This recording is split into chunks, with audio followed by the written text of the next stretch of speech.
अस्सलाम वालेकुम स्टूडेंट हमारे पास एक्सरसाइज 4B क्वेश्चन नंबर 1 कह रहा है find the value of unknown in each of the following rectangle. यानी उसने रेक्टेंगल दी हुई है, ये पार्ट ए है, ये पार्ट ए है और ये पार्ट बी की फिगर है। इसको इस लेक्चर में हम पार्ट ए और पार्ट बी दोनों करेंगे।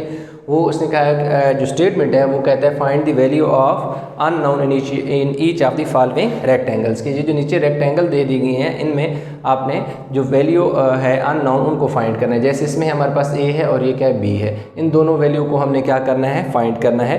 तो ए बी सी डी। अब आप ये चीज़ आपको पता होना चाहिए कि जो एंगल होता है, इनफैक्ट आप ये लिखें each angle in rectangle is equal to 90। यानी इसमें क्या होता है कि जो रेक्टेंगल होती है उसमें 4 एंगल होते हैं इन 4 कोनों में, जो कि चारों के चारों क्या होते हैं 90। इसी तरह इस कोने में भी 90 बनेगा, इधर भी 90 बनेगा और इस कोने में भी क्या होगा 90 बनेगा। ये टोटल जो होता है वो 360 होता है। तो ये आपको पता होना चाहिए कि जो भी रेक्टेंगल होती है उसके जो 4 कोने होते हैं इनमें जो एंगल होता है वो 90 डिग्री का होता है। ये कंफर्म चीज़ है, यानी आपने इसको ज़हन में रखना है। तो बहुत सिंपल सी बात है, ये पूरा एंगल जो है यहाँ से यहाँ तक, ये जो पूरा एंगल है ये कितना है 90 डिग्री का। लेकिन उस 90 डिग्री को ना उसने काट दिया। जब काटा है तो एक नीचे वाला जो ये वाला हिस्सा है ना, ये कह रहा है 54 है, कह रहे ऊपर वाला हिस्सा कितना होगा एंगल। तो लाजमी बात है एक एंगल 2 हिस्सों में कट गया है। टोटल एंगल कितना था 90 डिग्री था, 1 डिग्री क्या आ जाएगा, टोटल जो है वो एंगल था 90 डिग्री। अब 90 डिग्री को जब उसने काटा तो एक उसने उसका हिस्सा जो है ना 54 में कट गया और दूसरा हिस्सा मतलब 2 हिस्सों में कट गया। एक उसका 54 हिस्सा है, दूसरा जो हिस्सा है वो अननोन है, वो हमने फाइंड करना है। तो बहुत सिंपल सी बात है, टोटल एंगल 90 था और 2 हिस्सों में बराबर कटने के बाद एक 54 आ गया तो दूसरा कितना होगा। तो कोई मुश्किल बात नहीं है, ये हमारे पास 90 में से 54 आप निकाल दो तो पीछे जो है आपके पास 36 बचने चाहिए। 10 में से 4 गए 6, 8 में से 5 गए 3, तो ए की वैल्यू कितनी आ गई है 36 आ गई है। यानी टोटल एंगल जो है ये कितना था 90 को उसने काटा, 2 हिस्सों में काट दिया, एक 36 में काट दिया और दूसरा 54 में। अगर आप इन्हें चेक करना चाहो, जैसे मैंने आपको कहा कि ये एंगल 90 का होता है, तो देखो 36 और 54 को ऐड कर लो, 5 और 6 और 4 10 0 1 कैरी, 5 + 3 8 और 1 9 90 आ गए। तो ये हमारे पास ए जो है वो 36 आ जाएगा। बी भी 36 लिख लो, b = 36।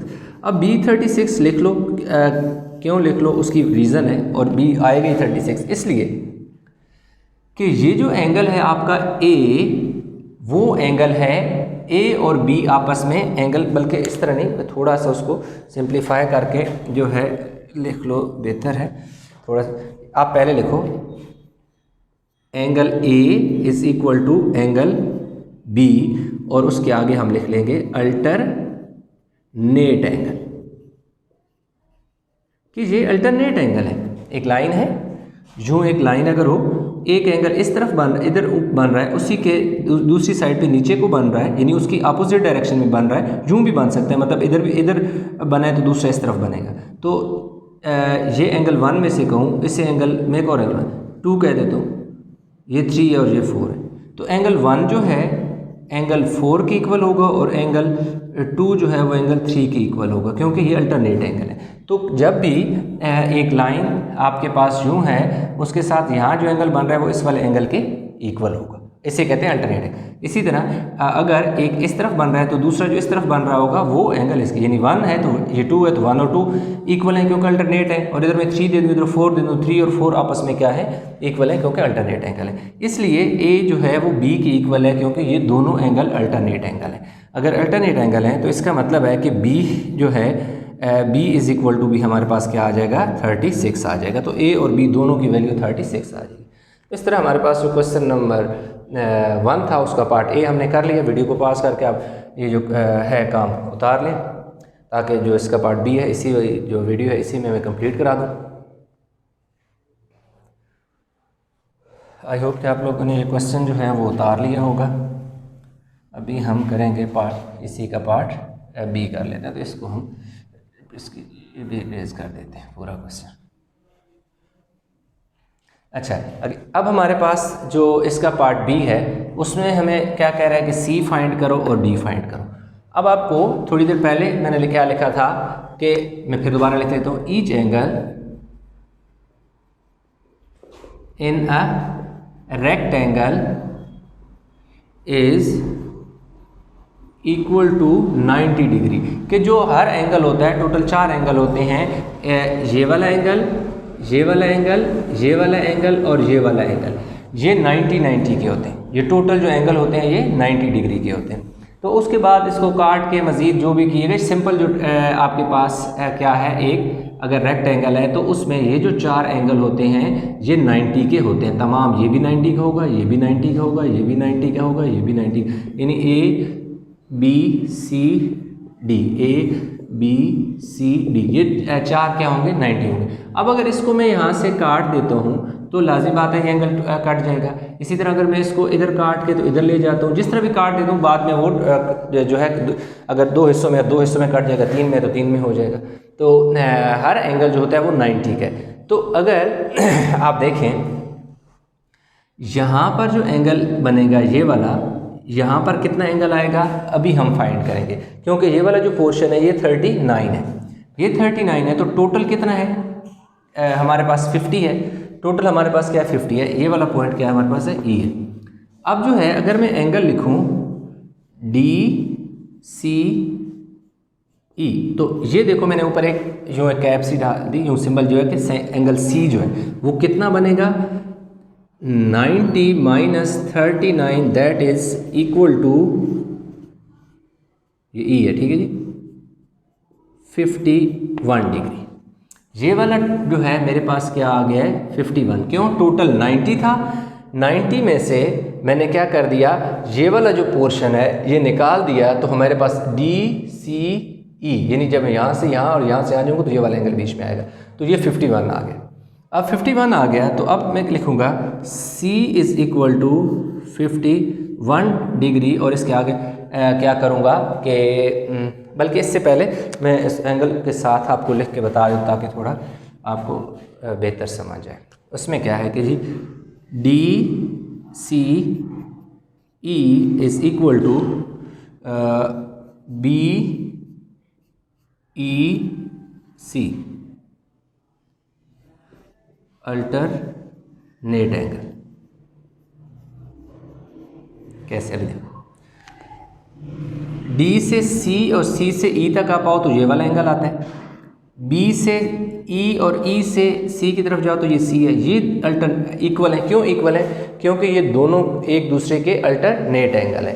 तो अल्टरनेट एंगल हमेशा इक्वल होते हैं, तो इसलिए हमारे पास जो सी है वो हमारे पास कितना आ जाएगा 51 डिग्री। क्यों कि ये हमारे पास जो है क्या है सी जो है ये एंगल सी अल्टरनेट एंगल था, यहाँ पे हमारे पास 51 क्या है, मैं जो निकाला मैंने कि डी सी ई, ये हमारे पास 51 है, तो जो हमारे पास सी होगा वो भी क्या होगा 51 होगा। ये सी एंगल, हाँ यस ये सी है, ये सी डिग्री क्या है ये 51 है, क्योंकि ये एक दूसरे के अल्टरनेट एंगल है। आप चाहें तो इसी तरह लिख दें D C is equal to B C E, B E C is equal to 51 degree, और उसके आगे लिख लें अल्टरनेट एंगल, और उसके बाद ये सी इज़ इक्वल टू 51 डिग्री लिख दें। तो ये हमारे पास क्या आ गया सी की भी वैल्यू आ गई। अब मुझे चाहिए डी की वैल्यू। तो अब अगर डी की वैल्यू है तो इसमें से ना मैं एक चीज़ पिक करता हूँ, यहाँ बना देता हूँ। ये एंगल मेरे पास कितना आ जाएगा, और ये इसका वर्टेक्स ए है, ये सी है, और ये क्या है डी है। ये जो एंगल है ये क्या है 51 है, और ये जो डी है मैंने फाइंड किया, तो ये मेरे पास क्या हो गई है ट्रायंगल हो गई। तो जो ट्रायंगल है वो क्या होता है sum of interior angle of a triangle is equal to 180। यानी कोई भी ट्रायंगल है उसके अंदर के जो 3 एंगल होते हैं उनको ऐड करो तो 150 बनते हैं। तो अब मेरे पास ये पहला एंगल डी है, दूसरा 78 है, तीसरा क्या है 51 है, और टोटल कितना है जी 180 है। अब इन दोनों को मैं ऐड कर ले, जहाँ पर थोड़ी सी जगह है इसी पर क्वेश्चन को कंप्लीट कर ले। डी डिग्री जो है वो मेरे पास के इन दोनों को मैं ऐड कर लूँगा, 8 और 1 9, 7 और 5 12 इज़ इक्वल टू 180। तो D जो मेरे पास आ जाएगा वो आ जाएगा 180 माइनस 129, तो D जो मेरे पास आएगा दैट इज़ 51 डिग्री। D की वैल्यू मेरे पास क्या आ गई है 51 डिग्री आ गई है। कि टोटल जो एंगल है ये sum of interior angle of a triangle 180 होते हैं, दो एंगल उसने दिए थे, इन दोनों को हमने ऐड किया, इन दोनों को ऐड करके 180 में से सब्ट्रैक्ट किया, तो तीसरा एंगल हमारे पास क्या आ गया 51। क्योंकि ये रूल है कि sum of interior angle of a triangle is equal to 180। कोई भी जो ट्रायंगल होती है उसके जो इंटीरियर एंगल होते हैं, इनसाइड एंगल होते हैं, वो 180 के इक्वल होते हैं। तो जब भी आपके पास किसी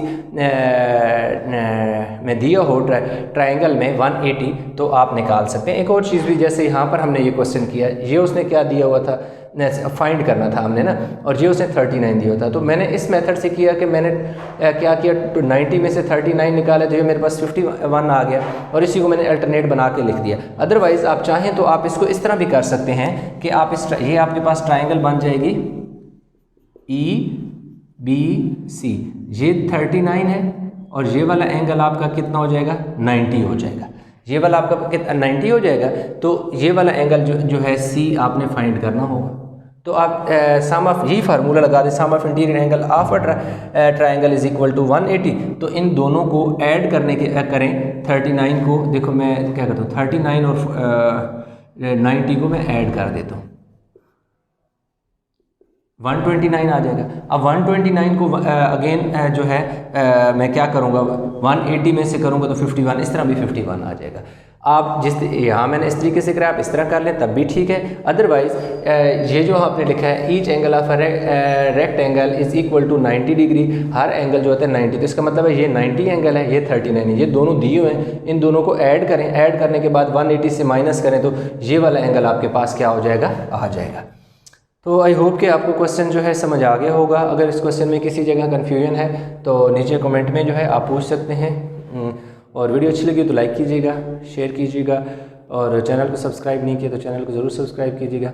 इंशाल्लाह मिलते हैं एक नए लेक्चर के साथ, तब तक अपना बहुत सारा ख्याल रखिएगा। अल्लाह हाफ़िज़।